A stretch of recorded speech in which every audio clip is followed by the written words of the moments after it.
दोस्तों, the educational care में आपका स्वागत है। आज हम लोग बायो का तीसरा क्लास करेंगे। तो चलिए शुरू करते हैं। मानव शरीर में यूरिया का निर्माण किस अंग से होता है? यकृत से। मानव शरीर में यूरिया का निर्माण किस अंग से होता है? यकृत से। एल्कोहल के निराविशन के लिए कौन सा मानव अंग उत्तरदायी है? यकृत।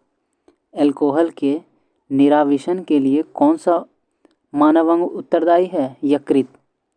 मनुष्य के शरीर में खून के शुद्धिकरण की प्रक्रिया को क्या कहते हैं? रक्त अपोहन, डायलिसिस। मनुष्य के शरीर में खून के शुद्धिकरण की प्रक्रिया को क्या कहते हैं? रक्त अपोहन। मानव शरीर से उत्सर्जित सर्वाधिक विषाक्त पदार्थ कौन सा है? अमोनिया। मानव शरीर से उत्सर्जित सर्वाधिक विषाक्त पदार्थ कौन सा है? अमोनिया।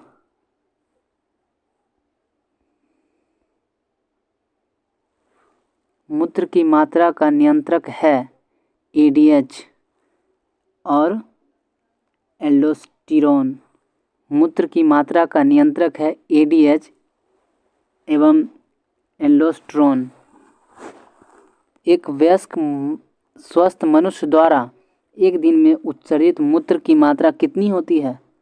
लगभग 1.5 लीटर। एक वयस्क स्वस्थ मनुष्य द्वारा एक दिन में उत्सर्जित मूत्र की मात्रा कितनी होती है? लगभग 1.5 लीटर के बराबर। कौन सी औषधि मूत्र के स्राव को प्रोत्साहित करती है? डायूरेटिक। कौन सी औषधि मूत्र के स्राव को प्रोत्साहित करती है? डायूरेटिक। विल्स रोग कौन सा अंग प्रभावित होता है? विल्स रोग में कौन सा अंग प्रभावित होता है? वृक्क यानी किडनी। हेमिकार्डेटा संघ के जीवों में किस अंग के द्वारा उत्सर्जन होता है? कोशिका गुच्छ के द्वारा। हेमिकार्डेटा संघ के जीवों में किस अंग के द्वारा उत्सर्जन होता है? कोशिका गुच्छ के द्वारा।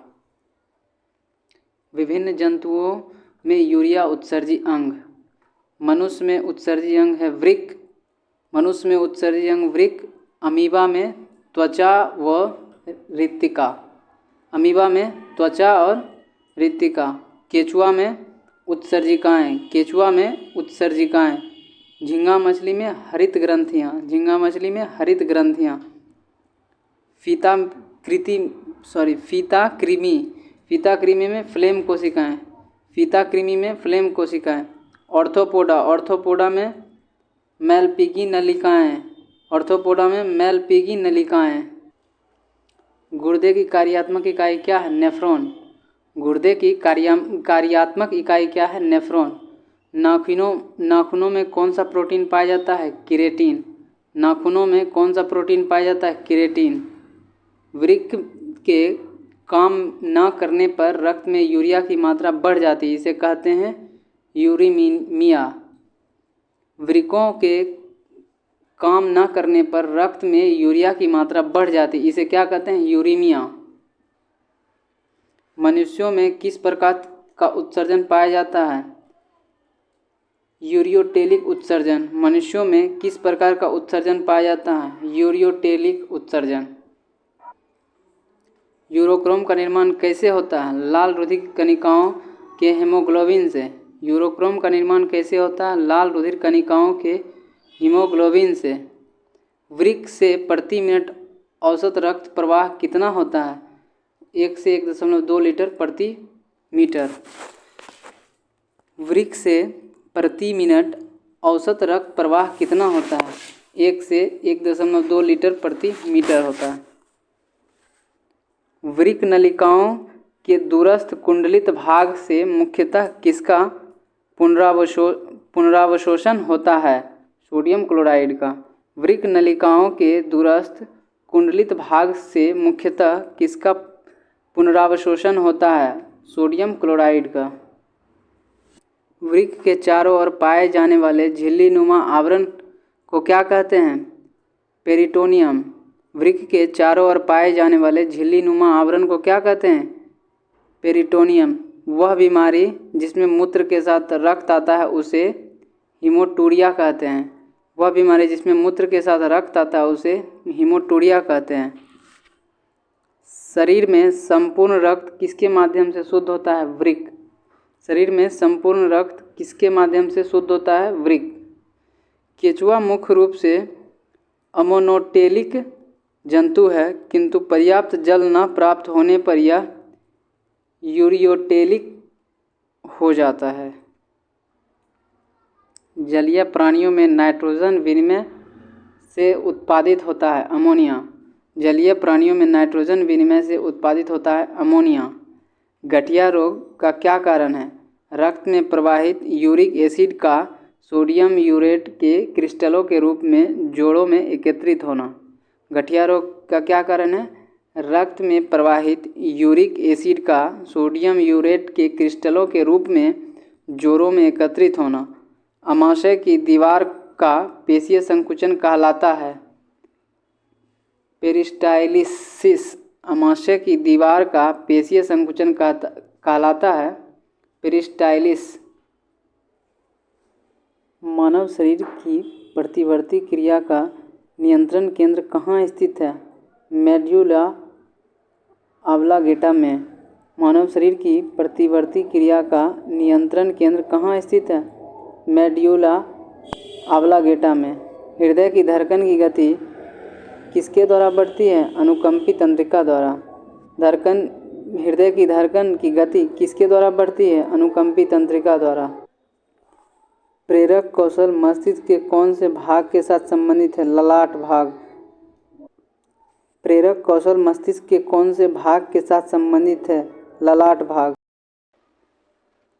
तंत्रिका तंत्र के अध्ययन को तंत्रिका विज्ञान न्यूरोलॉजी कहा जाता है। तंत्रिका तंत्र के अध्ययन को तंत्रिका विज्ञान न्यूरोलॉजी कहा जाता है।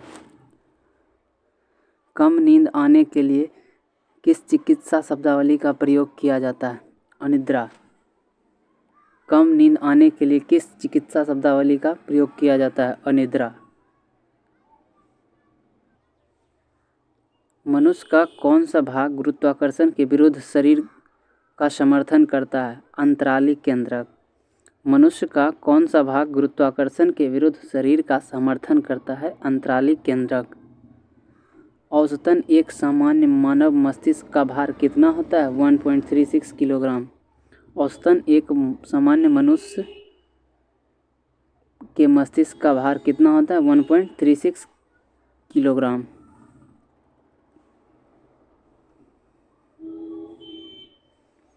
शरीर के प्रतिवर्ती क्रियाओं का नियंत्रण एवं समन्वय कौन करता है? मेरुरज्जु, स्पाइनल कॉर्ड।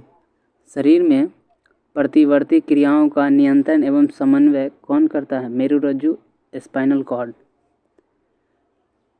सेरेब्रम पॉल्सी का मस्तिष्क संबंधी विकार है जो सामान्यतः छोटे बच्चों में पाया जाता है।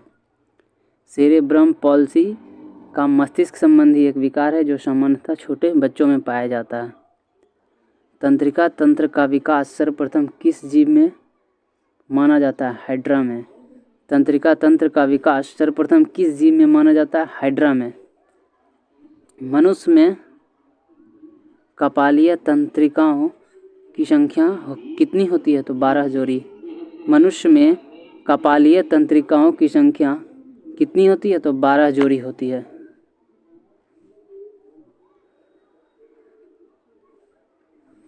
मनुष्य में मेरु तंत्रिका की संख्या कितनी होती है? 31 जोड़ी। मनुष्य में मेरु तंत्रिकाओं की संख्या कितनी होती है? 31 जोड़ी। मानव शरीर में भूख तथा तृप्ति मस्तिष्क के किस भाग द्वारा नियंत्रित होता है? हाइपोथैलेमस। मानव शरीर में भूख तथा तृप्ति मस्तिष्क के किस भाग द्वारा नियंत्रित होता है? हाइपोथैलेमस। डिस्लेक्सिया नामक बीमारी मानव शरीर के किस अंग से संबंधित है? मस्तिष्क। डिस्लेक्सिया नामक बीमारी मानव शरीर के किस अंग से संबंधित है? मस्तिष्क। शरीर के अन्य सभी अंगों की तुलना में किस अंग को ऑक्सीजन की आवश्यकता सर्वाधिक होती है? मस्तिष्क को। शरीर के अन्य सभी अंगों की तुलना में किस अंग को ऑक्सीजन की आवश्यकता सर्वाधिक होती है? मस्तिष्क को। भोजन ग्रहण करने के पश्चात आहारनाल की तरंग गति और इसकी दीवार की ग्रंथियों के श्रवण का उत्तेजन किस तंत्र द्वारा होता है? परानुकंपी तंत्र के द्वारा। भोजन ग्रहण के पश्चात आहार नाल की तरंग गति और इसकी दीवार की ग्रंथि के श्रवण का उत्तेजन किस यंत्र द्वारा होता है? परानुकंपी तंत्र के द्वारा। कौन से तंत्र हमारे शरीर में समन्वय का कार्य करते हैं? तंत्रिका एवं अंतःस्रावी तंत्र। कौन से तंत्र हमारे शरीर में समन्वय का कार्य करते हैं? तंत्रिका एवं अंतःस्रावी तंत्र। जो मनुष्य यह नहीं समझ पाता है कि कब उसे भोजन करना रोक देना चाहिए, यह किस रोग से पीड़ित है? बुलिमिया। जो मनुष्य यह नहीं समझ पाता है कि कब उसे भोजन करना रोक देना चाहिए, यह किस रोग से पीड़ित है? बुलिमिया।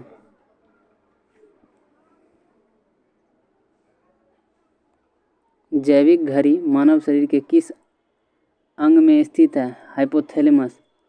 जैविक घड़ी मानव शरीर के किस अंग में स्थित है? हाइपोथैलेमस।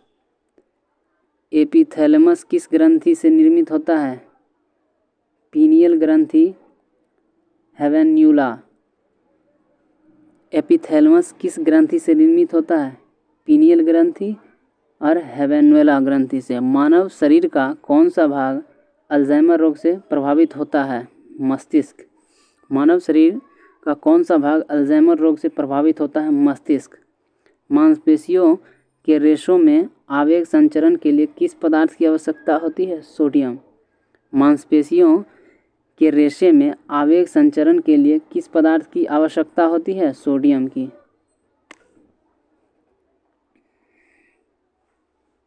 मनुष्य का मस्तिष्क कितने भागों में विभाजित होता है? 3। Cerebrum, cerebellum, brainstem. मनुष्य का मस्तिष्क कितने भागों में विभाजित होता है? 3। Cerebrum, cerebellum, brainstem. न्यूरॉन का बाहर निकला हुआ लंबा भाग क्या कहलाता है? तंत्रिकाक्ष। न्यूरॉन का बाहर निकला हुआ लंबा भाग क्या कहलाता है? तंत्रिकाक्ष। तंत्रिका कोशिका के तंत्रिकाक्ष के चारों ओर किस पदार्थ का आवरण पाया जाता है? मेलिन। तंत्रिका कोशिका के तंत्रिकाक्ष के चारों ओर किस पदार्थ का आवरण पाया जाता है? मेलिन। सुई चुभने पर किस अंग में पीड़ा का अनुभव नहीं होता है? मस्तिष्क।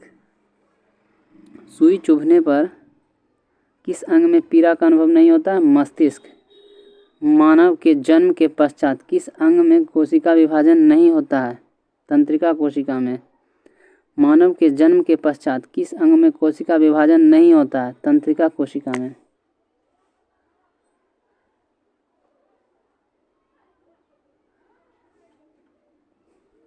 चिकित्सा उपकरण और उसके उपयोग। CT scan. शरीर में असामान्यता के लिए सीटी स्कैन किया जाता है। सीटी स्कैन जो है शरीर में असामान्यता के लिए किया जाता है। इलेक्ट्रोकार्डियोग्राफ। इलेक्ट्रोकार्डियोग्राफ हृदय में विकार का पता लगाने के लिए, जब हृदय में कोई दिक्कत होती है तो उसका पता लगाने के लिए इलेक्ट्रोकार्डियोग्राफ चिकित्सा उपकरण का प्रयोग करते हैं। Auto analyser. ऑटो एनालाइज़र का प्रयोग तब करते हैं जब जैव रासायनिक तत्वों की जांच करनी होती है। जैव रासायनिक तत्वों की जांच करने के लिए ऑटो एनालाइज़र का उपकरण का उपयोग करते हैं। पेसमेकर। हृदय की गति नियंत्रित करने के लिए पेसमेकर का यूज करते हैं। पेसमेकर का यूज हृदय की गति नियंत्रित करने के लिए उपयोग करते हैं। मानव मस्तिष्क का कौन सा भाग वृद्धि, स्मृति और तर्क का केंद्र होता है? सेरिब्रम। मानव शरीर का कौन सा भाग वृद्धि, स्मृति और तर्क का केंद्र होता है? सेरिब्रम। दो तंत्रिका कोशिकाओं के मिलन को क्या कहते हैं? सिनेप्स। दो तंत्रिका कोशिकाओं के मिलन को क्या कहते हैं? सिनेप्स। मानव शरीर में कौन सी रक्त कोशिकाएं संक्रमण से शरीर का रक्षा करती है? श्वेत रक्त कणिकाएं। मानव शरीर में कौन सी रक्त कोशिकाएं संक्रमण से शरीर की रक्षा करती है? श्वेत रक्त कणिकाएं। किस रक्त समूह का व्यक्ति सर्वदाता होता है? ओ समूह। किस रक्त समूह का व्यक्ति सर्वदाता होता है? ओ। हेमोग्लोबिन मानव रक्त में पाया जाने वाला पदार्थ है जिसका प्रमुख कार्य ऑक्सीजन का परिवहन करना है। हेमोग्लोबिन मानव शरीर में पाया जाने वाला पदार्थ है जिसका प्रमुख कार्य है ऑक्सीजन का परिवहन करना। वृद्ध व्यक्ति का रक्त दाब सामान्यतः बढ़ जाता है। वृद्ध व्यक्ति का रक्त दाब सामान्यतः बढ़ जाता है।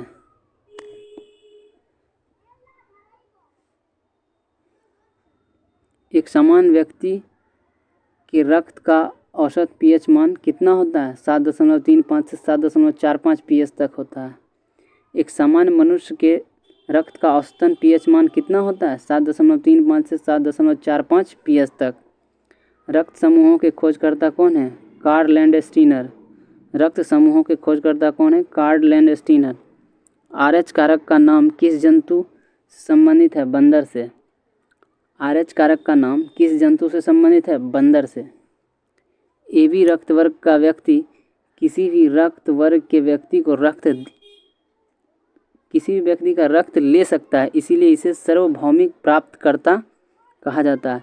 AB रक्त ग्रुप का व्यक्ति किसी भी रक्त वर्ग के व्यक्ति से ब्लड ले सकता है, इसलिए इसे सार्वभौमिक प्राप्तकर्ता कहा गया, यानी यूनिवर्सल रिसीवर कहा गया है।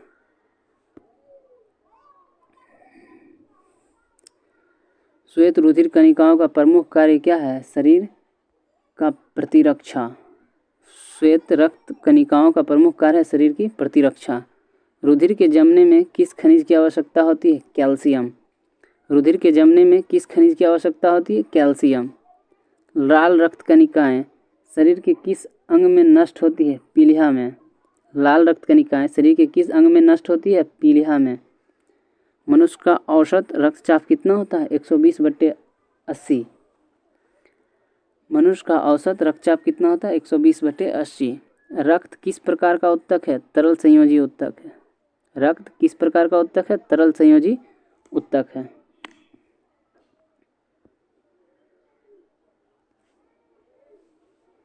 यदि एक पिता का रक्त वर्ग A है, माता का रक्त वर्ग O है, तो उसकी संतान रक्त वर्ग कौन सा हो सकता है? A अथवा O। यदि पिता का रक्त वर्ग A है, माता का O है, तो संतान का वर्ग कौन सा हो सकता है? A या O होगा, इसी में से कोई एक होगा। रुधिर प्लाज्मा में प्रतिरक्षी प्रोटीन्स किसके कारण निर्मित होते हैं? लिम्फोसाइट के कारण। रुधिर प्लाज्मा में प्रतिरक्षी प्रोटीन किसके कारण निर्मित होते हैं? लिम्फोसाइट के द्वारा। दिल का दौरा पड़ने के पहले घंटे को किस नाम से जाना जाता है? Golden hour. दिल का दौरा पड़ने के पहले घंटे को किस नाम से जाना जाता है? गोल्डन आवर के नाम से जाना जाता है। मनुष्य के शरीर में रक्त का दाब कितना होता है? वायुमंडलीय दाब से अधिक होता है। मनुष्य के शरीर में रक्त का दाब कितना होता है? वायुमंडलीय दाब से अधिक होता है। रुधिर में श्वेत रक्त कणिकाएं की अत्यधिक मात्रा में उपस्थित को किस रोग के नाम से जाना जाता है? ल्यूकेमिया अथवा रक्त कैंसर। रुधिर में श्वेत रक्त कणिकाओं की अत्यधिक मात्रा में उपस्थिति को किस रोग के नाम से जाना जाता है? ल्यूकेमिया अथवा रक्त कैंसर के नाम से। इंसुलिन नामक हार्मोन का प्रमुख कार्य रक्त में शर्करा की मात्रा का नियंत्रित करना होता है। इंसुलिन नामक हार्मोन का मुख्य कार्य रक्त में शर्करा की मात्रा का नियंत्रण करना होता है। रक्त में ग्लूकोज का स्तर किसमें व्यक्त किया जाता है? मिलीग्राम प्रति डेसीलीटर में। रक्त में ग्लूकोज का स्तर किसमें व्यक्त किया जाता है? मिलीग्राम प्रति डेसीलीटर में।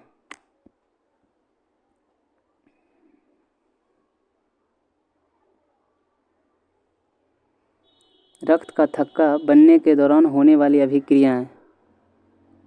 Thromboplastin plus prothrombin plus calcium. Thrombin plus fibrinogen fibrin plus रुधिराणु, इससे रक्त का थक्का बन जाता है। जैविक प्रक्रिया को तेज करने में कौन सा पदार्थ उत्तरदायी होता है? एंजाइम। जैविक प्रक्रियाओं को तेज करने में कौन सा पदार्थ उत्तरदायी होता है? एंजाइम। रक्त को हृदय तक पहुंचाने वाली धमनियों को क्या कहते हैं? हृदय धमनियां कहते हैं। रक्त को हृदय तक पहुंचाने वाली धमनियों को क्या कहते हैं? हृदय धमनियां कहते हैं। लाल रक्त कणिकाएं मुख्यतः कहाँ बनती है? अस्थि मज्जा में। लाल रक्त कणिकाएं मुख्यतः कहाँ बनती है? अस्थि मज्जा में। प्लाज्मा में जल का प्रतिशत कितना होता है? लगभग 90%। प्लाज्मा में जल का प्रतिशत कितना होता है? लगभग 90%। स्टार्च के जल अपघटन में कौन सा एंजाइम बनता है? एमाइलेज। स्टार्च के जल अपघटन में कौन सा एंजाइम बनता है? एमाइलेज। रक्त का थक्का बनने में फाइब्रिनोजेन का फाइब्रिन में परिवर्तन थ्रोम्बिन एंजाइम के कारण होता है। रक्त का थक्का बनने में फाइब्रिनोजिन का फाइब्रिन में परिवर्तन थ्रोम्बिन एंजाइम के कारण होता है। हृदय की धड़कन नियंत्रित करने में किसकी भूमिका होती है? सोडियम की। हृदय की धड़कन नियंत्रित करने में किसकी भूमिका होती है? सोडियम की। एंजाइम एक प्रकार का जैविक उत्प्रेरक है। एंजाइम एक प्रकार का जैविक उत्प्रेरक है।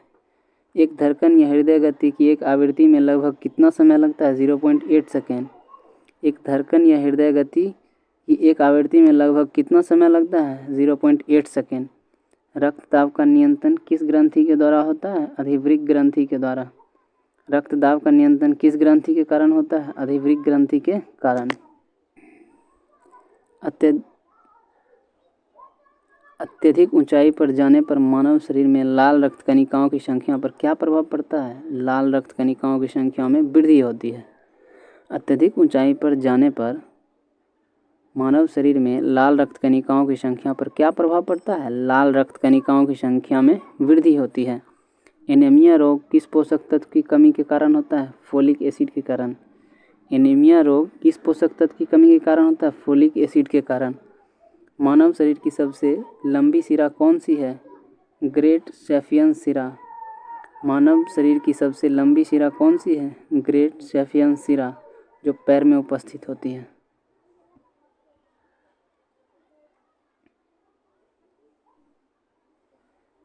श्वेत रक्त कणों की कितनी संख्या होने पर रक्त कैंसर होता है? 12,000 पर सीसी। श्वेत रक्त कणों की कितनी संख्या होने पर रक्त कैंसर होता है? 1200 प्रति सीसी। रक्तदाब के उपचार में किस पौधे का प्रयोग किया जाता है? सर्पगंधा का। रक्तदाब के उपचार में किस पौधे का प्रयोग किया जाता है? सर्पगंधा। मानव शरीर की सबसे बड़ी धमनी कौन सी है? महाधमनी।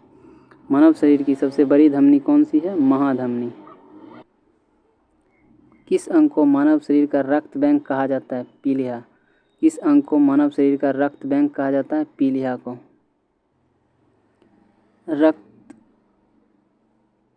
रक्तचाप रक्तदाब मापने के लिए किस उपकरण का प्रयोग किया जाता है? स्फेग्नोनैनोमीटर।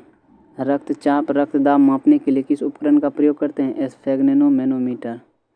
अशुद्ध रक्त का प्रवाह कैसे होता है? हृदय से महाधमनी, महाधमनी से धमनी, धमनी से धमनिकाएं, धमनिकाएं से कोशिकाएं अंग। कोलेस्ट्रॉल की सामान्य सीमा मानव में कितनी होती है? 150 से 260 mg पर 100 मिलीलीटर। कोलेस्ट्रॉल की सामान्य सीमा मानव में कितनी होती है? 150 से 260 mg पर 100 मिलीलीटर। रक्त समूह AB को सार्वभौमिक ग्राही क्यों माना जाता है? क्योंकि रक्त समूह में प्रतिरक्षी नहीं पाए जाते हैं। रक्त समूह AB को सार्वभौमिक ग्राही क्यों माना जाता है? क्योंकि रक्त समूह में प्रतिरक्षी नहीं पाए जाते हैं। प्रतिरक्षी क्या है? ग्लाइकोप्रोटीन है। प्रतिरक्षी यानी एंटीबॉडी क्या है? ग्लाइकोप्रोटीन है। सिकल सेल एनीमिया का रोग किसकी विकृति से होता है? RBC। सिकल सेल एनीमिया का रोग किसकी विकृति से होता है? RBC की। रक्त परिसंचरण से संबंधित अंग एवं उसके कार्य। हृदय का कार्य है रक्त को संपूर्ण शरीर में प्रवाहित करना। हृदय का कार्य क्या है? रक्त को संपूर्ण शरीर में प्रवाहित करना। धमनियाँ का काम है शुद्ध रक्त को हृदय से शरीर के अन्य अंगों तक पहुँचाना। धमनी का कार्य है शुद्ध रक्त को हृदय से शरीर के अन्य भागों में यानी अन्य अंगों तक पहुँचाना। सिराएं का कार्य है अशुद्ध रक्त को शरीर के अन्य अंगों से हृदय तक पहुँचाना। सिराओं का काम है अशुद्ध रक्त को शरीर के अन्य अंगों से हृदय तक पहुँचाना। कोशिकाओं का काम है धमनी तथा शिरा के रक्त का सम्मिलन। कोशिका का क्या काम है? धमनी तथा शिरा के रक्त का सम्मिलन।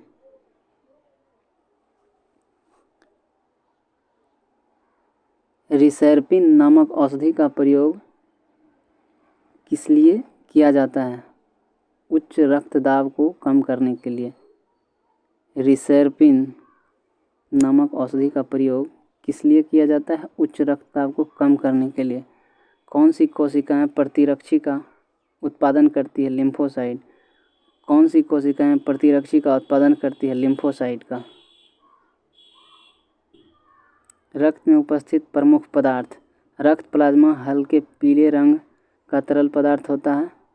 रक्त प्लाज्मा हल्के पीले रंग का तरल पदार्थ होता है। एल्बुमिन ऑस्मोटिक दाब स्थापित करता है। ऑस्मोटिक दाब स्थापित करता है। ग्लोब्यूटेन संक्रामक रोगों से रक्षा करता है। ग्लोब्यूलिन ये संक्रामक रोगों से रक्षा करता है। फाइब्रिनोजन रक्त का स्कंदन करता है। फाइब्रिनोजन रक्त का स्कंदन करता है। कणिका विहीन रक्त का तरल भाग क्या कहलाता है? प्लाज्मा। कणिका विहीन रक्त का तरल भाग क्या कहलाता है? प्लाज्मा। यदि दोनों जनकों यानी पेरेंट्स का रुधिर वर्ग AB हो तो उसके बच्चों का संभावित रुधिर वर्ग क्या होगा? AB या AB। यदि दोनों जनक यानी पेरेंट्स का रुधिर वर्ग AB हो तो उसके बच्चों का संभावित रुधिर वर्ग क्या होगा? AB या फिर AB होगा। स्वस्थ मनुष्य के रक्त में प्लेटलेट्स की संख्या सामान्यतः कितनी होती है? 1.5 लाख से 4.5 लाख के बीच। स्वस्थ मनुष्य के रक्त में प्लेटलेट्स की संख्या सामान्यतः कितनी होती है? 1.5 लाख से 4.5 लाख। एक वयस्क मनुष्य के रक्त में प्रति 100 मिलीलीटर में हेमोग्लोबिन की मात्रा कितनी होती है? 14.5 ग्राम के बराबर। एक वयस्क मनुष्य के रक्त में प्रति 100 मिलीलीटर में हेमोग्लोबिन की मात्रा कितनी होती है? 14.5 ग्राम। पेप्सिन, ट्रिप्सिन, टाइलिन एंजाइम पाचन में सहायक होते हैं। पेप्सिन, ट्रिप्सिन, टाइलिन एंजाइम पाचन में सहायक होते हैं। सामान्य रूप से लाल रक्त कणिकाओं की आयु कितनी होती है? 100 से 120 दिन। सामान्य रूप से लाल रक्त कणिकाओं की आयु कितनी होती है? 100 से 120 दिन। रक्त में ग्लूकोज की मात्रा में वृद्धि को क्या कहते हैं? हाइपरग्लाइसीमिया कहते हैं। रक्त में ग्लूकोज की मात्रा में वृद्धि को क्या कहते हैं? हाइपरग्लाइसीमिया कहते हैं। रक्त संबंधी समस्याएं। उच्च रक्तदाब को हाइपरटेंशन कहते हैं। उच्च रक्तदाब को हाइपरटेंशन कहते हैं। निम्न रक्तदाब को हाइपोटेंशन कहते हैं। निम्न रक्तदाब को हाइपोटेंशन कहते हैं। हीमोफीलिया आघात से रक्तस्राव होता है। अरक्तता से हीमोग्लोबिन की कमी होती है। दूध निष्कासन हार्मोन ऑक्सीटोसिन का स्राव कौन सी ग्रंथि करती है? पीयूष ग्रंथि। दुग्ध निष्कासन हार्मोन ऑक्सीटोसिन का स्राव कौन सी ग्रंथि करती है? पीयूष ग्रंथि। माँ और शिशु के मध्य गले लगाना या चूमना किस हार्मोन के स्रावन से प्रेरित होता है? ऑक्सीटोसिन। माँ और शिशु के मध्य गले लगना या चूमना किस हार्मोन स्रावन को प्रेरित करता है? ऑक्सीटोसिन। मानव शरीर में परावटु ग्रंथि से स्रावित होने वाला परावटु हार्मोन रक्त में कैल्शियम और फॉस्फेट की मात्रा विनिमय करता है। मानव शरीर में परावटु ग्रंथि से स्रावित होने वाला परावटु हार्मोन रक्त में कैल्शियम और फॉस्फेट की मात्रा विनियमित करता है। किस हार्मोन में आयोडीन उपस्थित होता है? थायरॉक्सिन। किस हार्मोन में आयोडीन उपस्थित होता है? थायरॉक्सिन।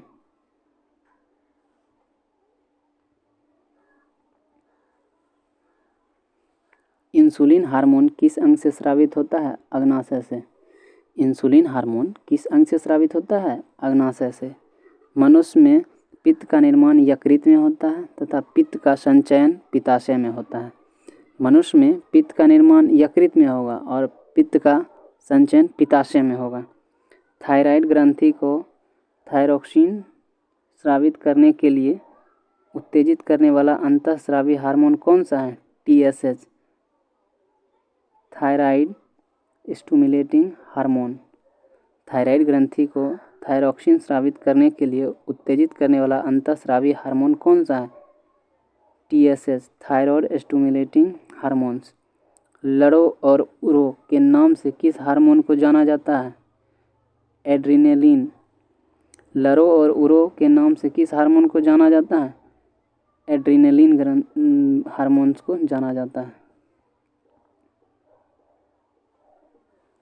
मानव शरीर का सामान्य तापमान कितना होता है? 98.6 डिग्री फ़ारेनहाइट या 37 डिग्री सेल्सियस। मानव शरीर का सामान्य तापमान कितना होता है? 98.6 डिग्री फ़ारेनहाइट या 37 डिग्री सेल्सियस। शरीर में अतिरिक्त ग्लूकोज ग्लाइकोजन में परिवर्तित होकर यकृत में संरक्षित करता है। शरीर में अतिरिक्त ग्लूकोज ग्लाइकोजन में परिवर्तित होकर यकृत में संरक्षित करता है। शरीर में कौन सी ग्रंथि वाहिनीहीन है? अंतःस्रावी ग्रंथि। शरीर में कौन सी ग्रंथि वाहिनीहीन है? अंतःस्रावी ग्रंथि। पशुओं के थनों में दूध उतारने के लिए किस हार्मोन का इंजेक्शन लगाया जाता है? Oxytocin hormone. पशुओं के थनों में दूध उतारने के लिए किस हार्मोन का इंजेक्शन लगाया जाता है? ऑक्सीटोसिन हार्मोन का इंजेक्शन लगाया जाता है।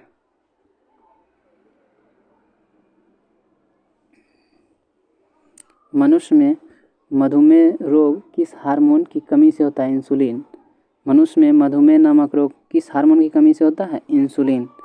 अग्नाशय को पाचक रस के उत्पादन के लिए उत्तेजित करने वाला हार्मोन कौन सा है? सिक्रेटिन। अग्नाशय को पाचक रस के उत्पादन के लिए उत्तेजित करने वाला हार्मोन कौन सा है? सिक्रेटिन। यदि अग्नाशय में कोई विकार उत्पन्न हो जाए तो इंसुलिन और ग्लूकागॉन का निर्माण नहीं होता है। यदि अग्नाशय में कोई विकार उत्पन्न हो जाए तो इंसुलिन और ग्लूकागॉन का निर्माण नहीं होता है। कौन सी ग्रंथि वृद्धि हार्मोन का रिसाव करती है? पीयूष ग्रंथि। कौन सी ग्रंथि वृद्धि हार्मोन का रिसाव करती है? पीयूष ग्रंथि।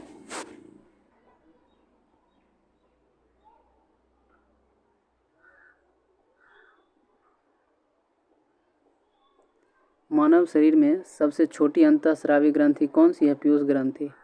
मानव शरीर में सबसे छोटी अंतःस्रावी ग्रंथि कौन सी है? पीयूष ग्रंथि। हार्मोन्स की अनियमितता के कारण होने वाले रोग को क्या कहा जाता है? कार्यात्मक रोग। हार्मोन्स की अनियमितता के कारण होने वाले रोग को क्या कहा जाता है? कार्यात्मक रोग कहा जाता है। किस ग्रंथि को मास्टर ग्रंथि कहते हैं? पीयूष ग्रंथि। किस ग्रंथि को मास्टर ग्रंथि भी कहते हैं? पीयूष ग्रंथि को। वैसोप्रेसिन हार्मोन की कमी से कौन सा रोग होता है? डायूरेसिस। वैसोप्रेसिन हार्मोन की कमी से कौन सा रोग हो जाता है? डायूरेसिस हो जाता है। स्तनधारियों में दुग्ध स्राव का कौन सा हार्मोन उत्तेजित करते हैं? ऑक्सीटोसिन एवं प्रोलैक्टिन। स्तनधारियों में दुग्ध स्राव का कौन सा हार्मोन उत्तेजित करता है? ऑक्सीटोसिन एवं प्रोलैक्टिन। पैरोटिड ग्रंथि कहाँ पाई जाती है? कान के नीचे। पैरोटिड ग्रंथि कहाँ पाई जाती है? कान के नीचे। मानव शरीर में सबसे बड़ी अंतःस्रावी ग्रंथि कौन सी है? थायराइड। मानव शरीर की सबसे बड़ी अंतःस्रावी ग्रंथि कौन सी है? थायराइड। थाइमस ग्रंथि द्वारा उत्पन्न होने वाला हार्मोन कौन सा है? थाइमोसिन। थाइमस ग्रंथि द्वारा उत्पन्न होने वाला हार्मोन कौन सा है? थाइमोसिन।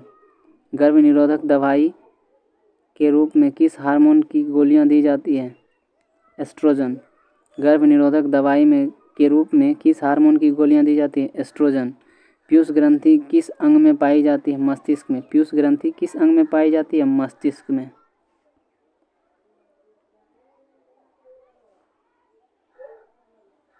कौन सी ग्रंथि अंतः एवं बाह्य स्रावी दोनों प्रकार की होती है? अग्नाशय। कौन सी ग्रंथि अंतः एवं बाह्य स्रावी दोनों प्रकार की होती है? अग्नाशय। कौन सा वर्णक मानव की त्वचा को रंग प्रदान करता है? मेलानिन। कौन सा वर्णक मानव की त्वचा को रंग प्रदान करता है? मेलानिन।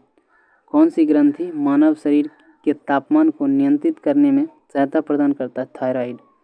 कौन सी ग्रंथि मानव शरीर के तापमान को नियंत्रित करने में सहायता करता है? थायराइड। ग्रंथि और उसमें पाए जाने वाला हार्मोन। अग्नाशय में ग्लूकागॉन हार्मोन पाया जाता है। अग्नाशय में ग्लूकागॉन हार्मोन पाया जाता है। पीयूष ग्रंथि में थायराइड उद्दीपक हार्मोन पाया जाता है। पीयूष ग्रंथि में थायराइड उद्दीपक हार्मोन पाया जाता है। अधिवृक्क में कोर्टिसोल हार्मोन पाया जाता है। अधिवृक्क ग्रंथि में कोर्टिसोल हार्मोन पाया जाता है। वृक्क में विटामिन डी पाया जाता है। वृक्क में विटामिन डी पाया जाता है। मनुष्य के नवजात शिशु को स्तन ग्रंथि से निकले पहले स्राव को पिलाया जाता है, जिसे कोलेस्ट्रम कहते हैं। कोलेस्ट्रम शिशु के लिए किस प्रकार लाभदायक होता है? यह शिशु को रोग प्रतिरोधक शक्ति प्रदान करता है। मनुष्य के नवजात शिशु को स्तन ग्रंथि से निकले पहले स्राव को पिलाया जाता है, जिसे कोलेस्ट्रम कहते हैं। कोलेस्ट्रम शिशु के लिए किस प्रकार लाभदायक है? यह शिशु को रोग प्रतिरोधक शक्ति प्रदान करता है। इंसुलिन में कौन सी धातु मौजूद होती है? जस्ता। इंसुलिन में कौन सी धातु मौजूद होती है? जस्ता। मानव शरीर का कौन सा हार्मोन रक्त के फॉस्फेट और कैल्शियम को नियंत्रित करता है? परावटु। मानव शरीर का कौन सा हार्मोन रक्त के फॉस्फेट व कैल्शियम को नियंत्रित करता है? परावटु।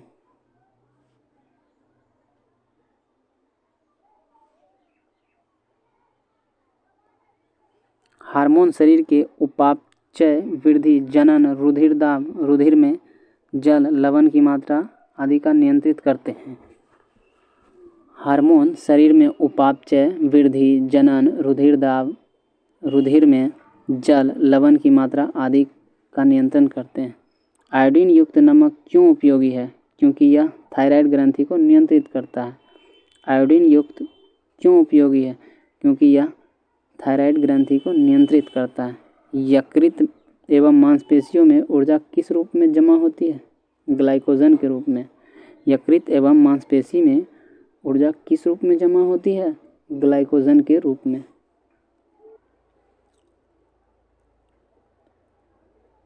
हार्डेरियन ग्रंथि। हार्डेरियन ग्रंथि नेत्रों में स्राव द्वारा चिकनाई प्रदान करती है। हार्डेरियन ग्रंथि नेत्रों में स्राव द्वारा चिकनाई प्रदान करती है।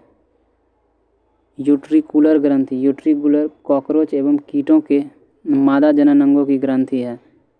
यूट्रिकुलर ग्रंथि जो है ये कॉकरोच एवं कीटों के मादा जनन अंगों की ग्रंथि है। आंत ग्रंथि। आंत ग्रंथि कशेरुकी प्राणियों की आंतों में स्थित है। आंत ग्रंथि कशेरुकी प्राणियों की आंत में स्थित है। श्लेष्म ग्रंथि। श्लेष्म ग्रंथि मेढक की त्वचा में म्यूकस का स्राव करते हैं। श्लेष्म ग्रंथि मेढक की त्वचा में म्यूकस का स्राव करते हैं। ब्रूनर्स ग्रंथि। ब्रूनर्स ग्रंथि कशेरुक प्राणियों की ग्रहणी के संरक्षण प्रति अम्ल का स्राव करती है। ब्रूनर्स ग्रंथि कशेरुक प्राणियों की ग्रहणी के संरक्षक प्रति अम्ल का स्राव करती है। प्रोस्टेट ग्रंथि। प्रोस्टेट ग्रंथि स्तनियों एवं केंचुओं के नर जनन अंगों की सहायक ग्रंथि है। प्रोस्टेट ग्रंथि जो है स्तनियों तथा केंचुए के नर जनन अंगों की सहायक ग्रंथि है। कॉपर ग्रंथि। कॉपर ग्रंथि स्तनियों के नर जनन अंगों की सहायक ग्रंथि है। कॉपर ग्रंथि स्तनियों के नर जनन अंगों की सहायक ग्रंथि है। वाइटेलाइन ग्रंथि। वाइटेलाइन ग्रंथि प्लेटी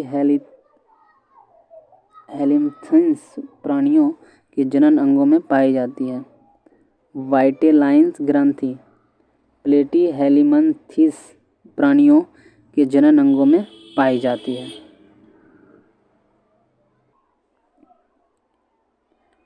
फीमोरेल ग्रंथि। फीमोरेल ग्रंथि सरीसृप जंतुओं के जंघाओं पर पाई जाती है। फीमोरेल ग्रंथि सरीसृप जंतुओं की जंघाओं पर पाई जाती है। वसा ग्रंथि स्तनियों की त्वचा में पाई जाती है। वसा ग्रंथि जो है स्तनियों की त्वचा में पाई जाती है। श्वेत ग्रंथि। श्वेत ग्रंथि स्तनियों की त्वचा में पसीने की ग्रंथि है। श्वेत ग्रंथि स्तनियों की त्वचा में पसीने की ग्रंथि है। स्वेमरेडन ग्रंथि। स्वेमरेडन ग्रंथि मेढक के कशेरुक स्तंभ के दोनों ओर स्थित होती है। स्वेमरेडन ग्रंथि। स्वेमरेडन ग्रंथि मेढक के कशेरुक स्तंभ के दोनों ओर स्थित होती है। स्तन ग्रंथि स्तनियों में दूध का स्राव करती है। स्तन ग्रंथियां स्तनियों में दूध का स्राव करती है। सेरुमिनस ग्रंथि। सेरुमिनस ग्रंथि स्तनियों की कर्ण गुहा से मोम के समान पदार्थ का स्राव करती है? सेरुमिनस ग्रंथि। सेरुमिनस ग्रंथि स्तनियों की कर्ण गुहा से मोम के समान पदार्थ का स्राव करती है। लेक्राइमल ग्रंथि। लेक्राइमल ग्रंथि यह नेत्रों में उपस्थित होती है। लेक्राइमल ग्रंथि यह नेत्रों में उपस्थित होती है। डिप ग्रंथि। डिप ग्रंथि संयुक्त नालाकार ग्रसनीय ग्रंथि जो म्यूकस स्रावित करती है। ड्रिप ग्रंथि संयुक्त नालाकार ग्रसनीय ग्रंथि जो म्यूकस स्रावित करता है। आज के लिए इतना है, मिलते हैं नेक्स्ट वीडियो में। धन्यवाद।